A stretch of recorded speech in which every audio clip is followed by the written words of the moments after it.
Hello and welcome everybody. We have the NAEU patch notes for April 23rd, 2026.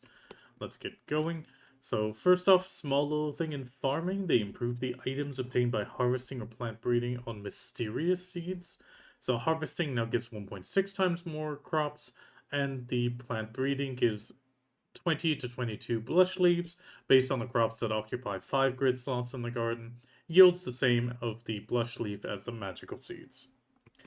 Then we have the Arena of Solaire and schedule balance adjustments. Small little reminder, so Arena of Solaire will go live on April 30th, so next week. There will be global lab updates tomorrow of some class changes, and then in addition to that, the PvP balance adjustment will not be done during the AoS season unless something gets noticed, and at most will be at the beginning of the season. That was kind of a important thing that they wanted to make put out there.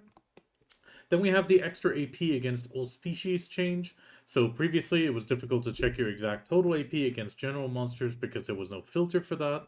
So they changed the extra AP against all species effect on all weapons to be extra AP against monsters, and the the total AP applied to neutral monsters through the total stats with no species damage filter being active now allows that. Liana and Ludowigs Catalyst purchase limits have been increased, so if you do use those to make new scrolls of Florin, you can now get 2 Liana's Catalysts per week and 4 Ludowigs.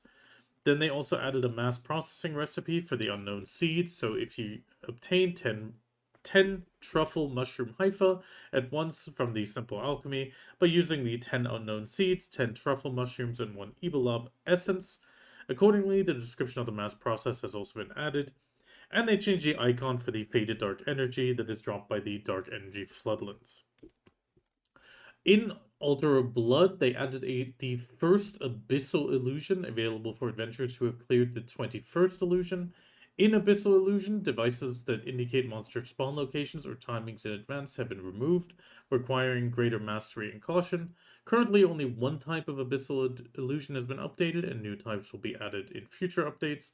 The required AP pretty much matches Jordan of 395 with 1,895, required DP 450, and recommended total DP of 760. Actually, that's, I think, 5 AP lower, but still. Clearing the first Abyssal Illusion to obtain the Bloodstained Scroll. Upon receiving it, you will receive the following rewards: pretty much a Resplendent Origin of Dark Hunger, a 100 stack, Trace of Nature, Sealed Black Magic Stones, Crystals, sorry, Kaffir Stones, Ancient Spirit Dust, Black Stones, and Gold Bar Box times 5. And you have a set probability for all the stacks up to a 300. Then we have some Altar of Blood fixes and changes. They reduce the number of monsters appearing in the following illusion for the 1st, 4th, 13th, and 19th. The second illusion, they fixed an issue where the Salon Bear Spear Maiden would not explode upon reaching the relic. On the fourth illusion, they removed the collision effects of Temlood Seekers. They also removed the collision of the Cadre Fighters. On the 18th, they fixed an issue where the effect remained even after successfully completing the footrest mechanic while finding Jigwe. On the 20th, they increased the movement speed of the Coral Naga Frontliner, the boss with Ominous Energy, by approximately 42.9%. That is big boost. The 21st illusion, they fixed an issue where the floor objects used for certain mechanics did not disappear and remained on the field. So that, I think, means we're gonna have to start climbing. Unless they stay throughout the mechanic. Also, they improved an issue where the boss with Ominous Energy moved awkwardly, fixed certain terrain within Altar of Blood that caused players to get stuck while moving, fixed issues where adventurers could move to unreachable locations using certain methods, and they improved the boss HP bar to display AP and DP buffs when the boss enters Berserk form. And then finally, on Gamepad mode, they fixed an issue where the matching button did not function as cancel while matchmaking. Quest and Knowledge, they removed the pre-vamped Belena's main questline to be no longer available. Characters who are in this will have been removed out of it, and they now go into the regular one. The changes to specific quests that displays the Belena's main quest completion messages, embarking on an adventure, has been changed to Farewell Grusha. Mount Dallae Pier Ship summoning direction change, so pretty much the ship just gets summoned in the opposite direction now. UI-wise, they added a confirmation message when increasing enhancement chance with Advice of Valks, Valk's Cry, and Origin of Hunger, and they changed the production node at Pilgrim's Haven from lumbering to gathering, and the types of items produced remain the same.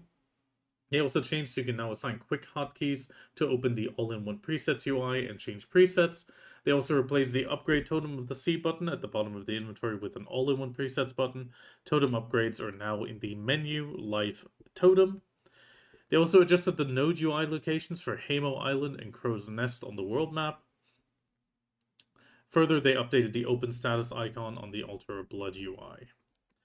Further, they improved the Origin of Hunger so multiple can be used at once, and with that, we're already in the modifications and changes. So there was an issue on the hide headgear function being a bit awkward that should be fixed. They fixed an issue where certain classes displayed awkwardly on the rookie's outfit. It also improved the initial dialogue options when first interacting with the barterer in Arahaza. Fixed an issue where ships could not move smoothly after being checked in and retrieved from in Arahaza. Fixed the ship orientation when retrieving an Etheria galleon at Starry Midnight Port. They removed awkward text from the item description of the Rosalka's Thorny Bouquet. In the phrasing for the mysterious seed in the farming course. Bartering, they removed sales-related text from the description of level 1 to 2 items. Improved the initial dialogue when first interacting with the barterer Hanepo. Some changes on the Select Blackstone UI will now automatically close if you switch to Valk's Cry tab within the Increased Chance UI. They fixed an issue where adventurers who remained logged in from Friday's Node War to Saturday's Conquest War could not be annexed, receiving a message stating they had not applied. They fixed an issue where adventurers, fixed the awkward visuals of certain NPCs in Velia, fixed graphical issues in Duvenkroon, fixed awkward terrain in Del Mura Plantation, fixed some node and conquest wars where flame towers or watches was destroyed while being built or upgraded. A cannon cannot build any more annexes message appeared. They fixed an issue at the Nampo Gate geographic knowledge being obtained when activating the Crow's Nest node, even if Nampo Gate is deactivated or its knowledge has not yet been acquired. They fixed an issue where some parts of the equipped tooltip appeared awkward when hovering over an item for the same slot after equipping an expirable item. Improved the area of effect indicators in the Golden Peking Stomp in Black Shrine Solo. Fixed an issue with the Altar of Blood where the remaining party members were not automatically moved out if one member left the party after all attempts were exhausted. Fixed an issue with the Extract Outfits UI, highlight effect appearing incorrectly on the Select All. Fixed some issues with the following monster zones did not list treasure items, which was Road Sulfur for the Archaeologist map and History of Ruins for the Compass. They added the hash treasure piece tag to the following zones to drop the Al Urad Rings piece. So Ash Forest, Paddocks, Crypto Resting Thoughts, Olin's Valley.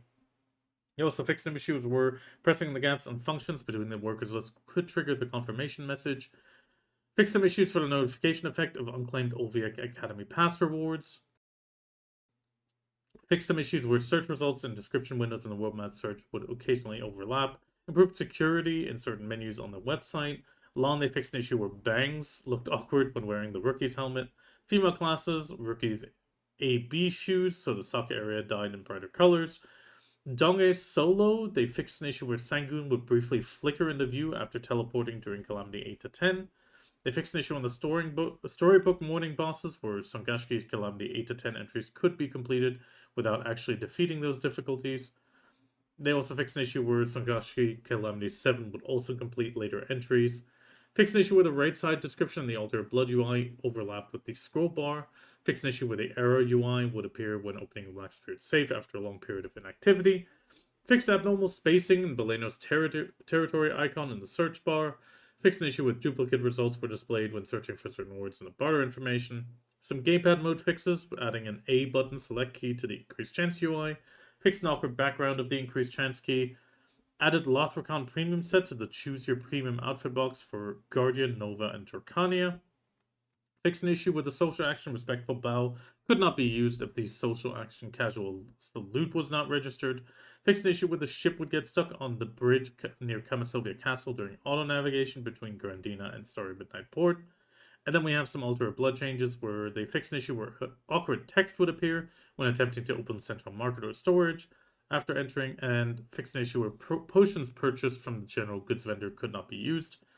And they updated the major reward details in the world map boss for Red Nose, Dastard Beg, and Dim Tree to correctly display the concentrated boss crystals and latent boss aura.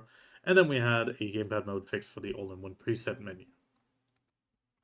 Path of choice, there is a small little thing being added. So April 23rd, item drop rate 100% hot time.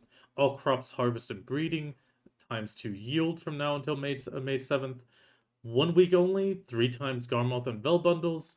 So 3 on subjugation and 2 more via quests on Garmoth. Completing the quest, talk to Kukao, and then he will give you an extra bag.